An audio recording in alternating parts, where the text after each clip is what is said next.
Breaking news. मूल नगर परिषद से कांग्रेस की अधिकृत उम्मीदवार एकता प्रशांत समर्थ ने शुरू किया चुनाव अभियान।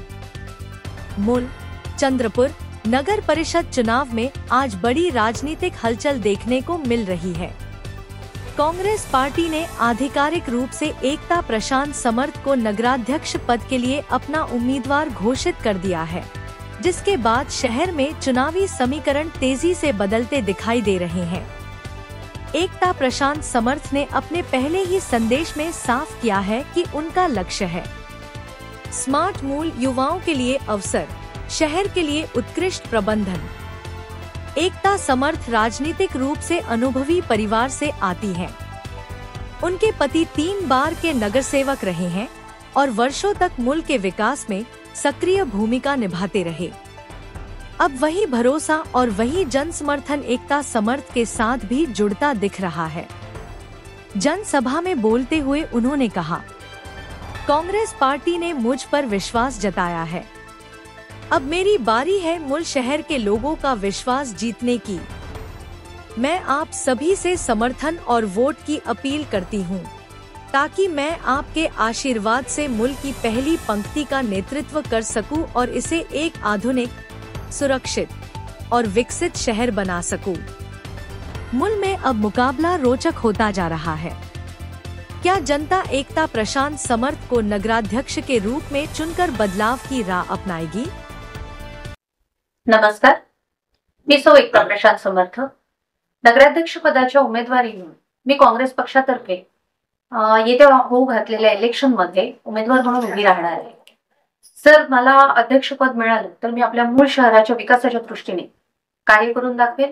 आजपर्यंत मूळ शहरामध्ये माझे पती प्रशांत समर्थ या नगरसेवकाला सोडलं तर बहुतेक तरी बाकी नगरसेवकांनी कुठल्या प्रकारची कार्य अशी विशेष करून दाखवली नाही। तर त्यामुळे बऱ्याचशा प्रभागात जेव्हा मी गेली लोक बरेच नाराज होते आणि मला त्याच नाराजगीला दूर करायचं आहे। युवकांमध्ये रोजगार संधी उपलब्ध नाहीये, महिलांना सशक्तीकरणाकरता काही असं वेगळं स्कोप देण्यात येत नाहीये। नगरपालिकेअंतर्गत बऱ्याच प्रकारची कामे निघू शकतात, पण त्यांनी तसं काही आपल्या गावामध्ये रोजगार उपलब्ध करून दिलेलं नाही। तर म्हणजे जर आपण नगराध्यक्ष म्हणलं तर रोजगाराकडे आपलं विशेष लक्ष असणार आहे। वुमन एम्पॉवरमेंटच्या बाबतीत जर बोलायला गेलं, नारी सशक्तीकरण स्थिती असते, तर महिलांना एम्पॉवरमेंटसाठी, नारी सशक्तीकरणाकरिता काय नेमके पाऊल आपले असणार आहे? जसं बचत गट एक मुख्य स्रोत आहे विचार केला तर तो, त्या व्यतिरिक्त नगरपालिकेअंतर्गत बऱ्याच महिलांना आपण रोजगार संधी उपलब्ध करून देऊ शकतो। त्या रीतीने मी प्रयत्न करेन। आणखी नवीन काही स्कोप असतील तर नक्कीच मी त्यावर अभ्यास करून त्यात बदल घडवेन।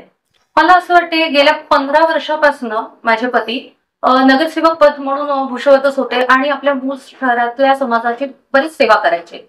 ते ठराविक आपल्या प्रभागाच्या लोकांची सेवा न करता पूर्ण मूळ शहरातल्या समाजाची सेवा करायचे। तर त्यानंतर जो मधला काळ गेला, 4.5 वर्ष आपले बहुतेक इलेक्शन झाले नाही, त्या काळामध्ये एकही नगरसेवक ऍक्टिव्ह नव्हते। त्यावेळेला त्यांनी एवढे लोकांची कामं केली, म्हणजे कागदपत्र असो, पोलीस स्टेशन असो, नगरपालिका असो, सगळ्या क्षेत्रामध्ये जाऊन त्यांनी आपापलं गायडन्स देऊन त्यांनी कामं केली आहेत। तर समोर देखील आम्ही लोकांची अशीच मदत करू आणि सेवा करू, एवढंच सांगू इच्छिते। मी एवढंच सांगू इच्छिते, माझ्यावर विश्वास ठेवा। मी तुमच्या विश्वासाला कधीही तडा जाऊ देणार नाही आणि आपल्या अपेक्षांवर परिपूर्ण खरी उतरून दाखवेन। आजपर्यंत जे कामं करत आलेलो आहोत, आणखी दुप्पट वेगाने आणि ऊर्जेने आम्ही ही कामं करू। म्हणून मला आपण सर्वांनी आपलं मतरूपी आशीर्वाद मला द्यावा ही विनंती।